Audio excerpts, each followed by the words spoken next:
Hello everyone, welcome to Orbit Academy. आज हम पढ़ने जा रहे हैं पार्ट 7 पीवाईक्यू का, जो कि बेस्ड है फोटो इलेक्ट्रिक इफेक्ट पर। चलते हैं क्वेश्चन नंबर 61 पर। Wavelength of light of frequency 100 hertz. प्रकाश की तरंगदैर्घ्य क्या होगी जिसकी आवृत्ति 100 हर्ट्ज है? तो यहाँ पर हमें लैम्डा को कैलकुलेट करना है, वेवलेंथ निकालनी है। We know that nu equal to होता है, फ्रीक्वेंसी इक्वल टू होता है speed of light divided by wavelength. हमें यहाँ पर न्यू गिवन है 100 हर्ट्ज। तो यहाँ पर वैल्यू हम पुट कर देंगे, लैम्डा को हमें कैलकुलेट करना है, तो सी अपॉन न्यू आ जाएगा 3 × 10⁸ डिवाइडेड बाई 100। इसको हम लिख सकते हैं 3 × 10⁸ डिवाइडेड बाई 10⁻²। 3 × 10⁸ मिल जाएगा 3 × 10⁶ मीटर। तो लैम्डा हमें यहाँ से मिल जाएगा 3 × 10⁶ मीटर। तो जो हमारा आंसर हो जाएगा बी ऑप्शन करेक्ट हो जाएगा यहाँ। Question number 62। A photon of energy 3.4 electron volt is incident on a metal surface having work function 2 electron volt. The maximum kinetic energy of emitted photoelectrons will be। यदि 3.4 electron volt की ऊर्जा का photon किसी धातु की सतह पर आपतित है, धातु की सतह का कार्यफलन 2 इलेक्ट्रॉन वोल्ट है, उत्सर्जित फोटो इलेक्ट्रॉन की अधिकतम गतिज ऊर्जा होगी। तो यहाँ पर हमें मैक्सिमम काइनेटिक एनर्जी को फाइंड आउट करना है। तो यहाँ पर हमें गिवन है energy of incident photon i equal to होता है H nu, that is equal to 3.4 electron volt. Work function हमें गिवन है phi naught 2 electron volt. Einstein's photo electric equation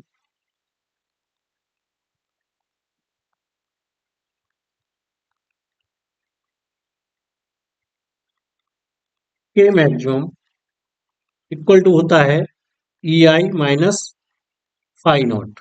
तो हमें यहां से मिल जाएगा 3.4 electron volt minus 2 electron volt, 1.4 electron volt मिल जाएगा maximum kinetic energy.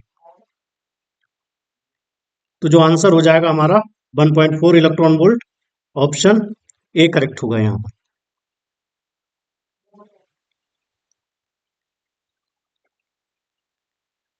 Question number 63। If the illumination of a surface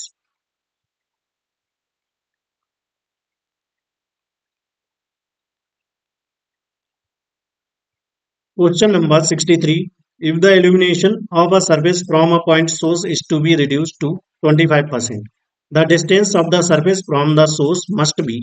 यदि एक बिंदु स्रोत से किसी सतह पर पड़ने वाली तीव्रता को घटाकर 25% तक लाना है, तो सतह की स्रोत से दूरी, इसको हमें कैलकुलेट करना है, डिस्टेंस को।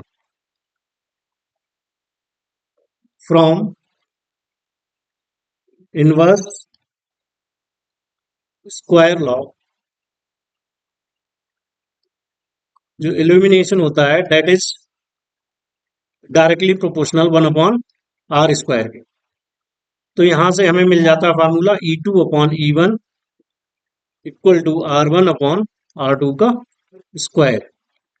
R1 क्या है? इनिशियल डिस्टेंस है।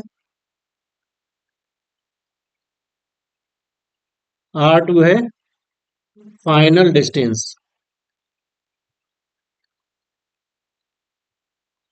E1 है इनिशियल इल्यूमिनेशन।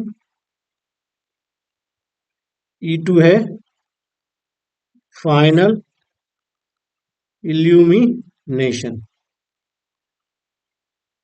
तो यहां पर जो E2 हमें गिवन है दैट इज 25% ऑफ E1। तो इसको फ्रैक्शन में लिख लेंगे E1 डिवाइड बाई 4। तो यहां से हमें E2/E1 मिल जाएगा 1/4।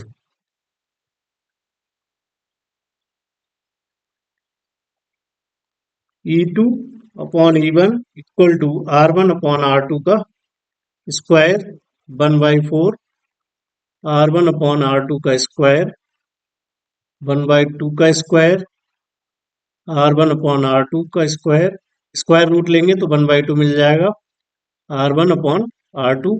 तो यहां से R2 इक्वल टू मिल गया 2R1। अगर हम इंक्रीमेंट निकालें डिस्टेंस में R2 माइनस R1, तो यहां से हमें मिल जाएगा 2R1 minus R1 equal to R1। अगर इसका परसेंटेज इंक्रीज निकालें तो delta R divided by R1 into 100, तो यहां से मिल जाएगा R1 divide by R1 into 100। तो ये 100% मिल जाएगा यहाँ से इंक्रीमेंट। तो ऑप्शन डी हमारा करेक्ट होगा यहाँ पर, 100% इंक्रीज बाई 100%, 100% से बढ़ाना होगा। Question number 64, according to the law of photoelectric emission, the number of electrons emitted per second depends on intensity of incident light, nature of incident light, the frequency of incident light, the speed of incident light। प्रकाश विद्युत उत्सर्जन के नियम के अनुसार प्रति second उत्सर्जित प्रकाश इलेक्ट्रॉनों की संख्या निर्भर करती है आपतित प्रकाश की तीव्रता पर, आपतित प्रकाश की प्रकृति पर, आपतित प्रकाश की आवृत्ति पर, आपतित प्रकाश की चाल पर। तो हमें पता होना चाहिए जो इंटेंसिटी होती है डायरेक्टली प्रोपोर्शनल होती है number of photons incident on a metal. That means जो इंटेंसिटी होती है that will be directly proportional to number of electrons emitted from the surface of metal।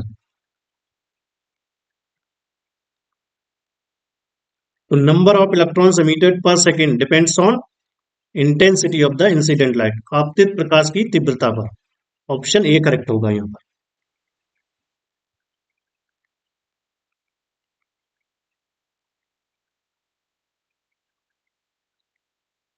Question number 65, when photon of energy h nu fall on photosensitive metal surface of work function h nu naught, then h nu ऊर्जा वाले photon जब कार्यफलन h nu naught वाली प्रकाश संवेदी धातु की सतह से टकराते हैं तब।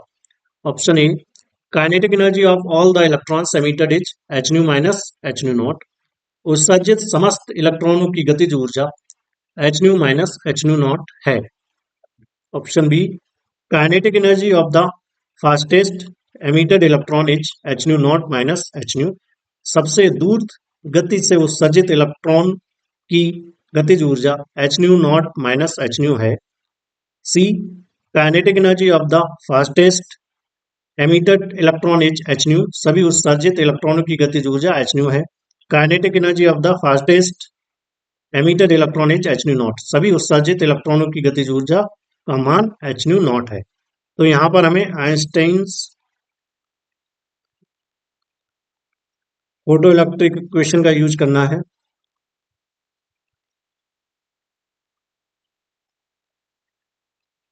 तो जो मैक्सिमम काइनेटिक एनर्जी होगी that will be equal to h nu minus h nu naught।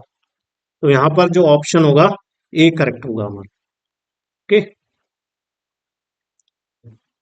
Question number 66, photo electric effect was first discovered by. तो ये हो जाएगा ऑप्शन डी, हर्ट्ज के द्वारा, और जो एक्सप्लेन किया गया था आइंस्टीन के द्वारा। ओके, इसको हमें याद रखना है। Question number 67, the required condition for the photo electric effect, प्रकाश विद्युत उत्सर्जन के लिए आवश्यक दशा है। तो हमें पता होना चाहिए जो कंडीशन होती है for photo electric effect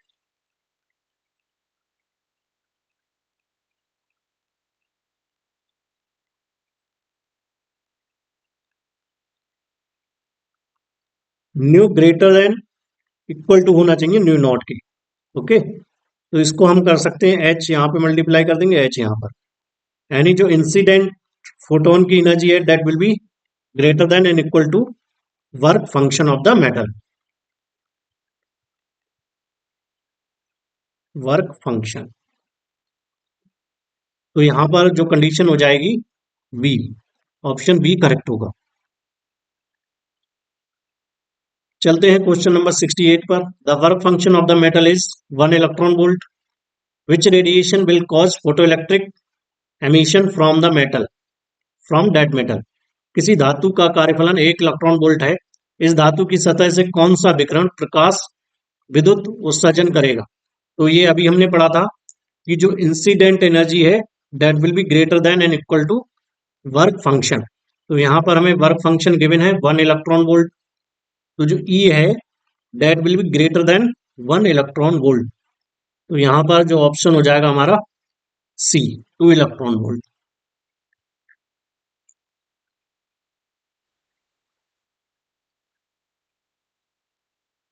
question number 69 हमारे पास, the direction of the drift velocity for the electrons in metal is. किसी धातु में इलेक्ट्रॉनों के अनुगमन वेग की दिशा होती है opposite to that of applied field, लगाए गए क्षेत्र के विपरीत, same to that of applied field, लगाए गए क्षेत्र की दिशा में, perpendicular to that of an applied field, लगाए गए क्षेत्र के लंबवत, not depend on the direction of the applied field, लगाए गए क्षेत्र की दिशा पर निर्भर नहीं करती है। तो यहाँ पे हमें पता होना चाहिए जो ड्रिफ्ट वेलोसिटी होती है उसका फार्मूला, तो वी डी वेक्टर फॉर्म में लिखते हैं तो ये होता है ई टाउ अपॉन एम और ई। तो यहाँ पर जो नेगेटिव साइन है ये इंडिकेट करता है कि जो वीडी की डायरेक्शन होगी वो ई के अपोजिट होगी। ओके, तो बीडी इस डायरेक्शन में होगी, ई इस डायरेक्शन में होगी। तो यहां से option A, opposite to that of applied electric field, लगाए गए क्षेत्र के विपरीत। ओके, तो ऑप्शन हमारा यहाँ पर ए करेक्ट हो गया।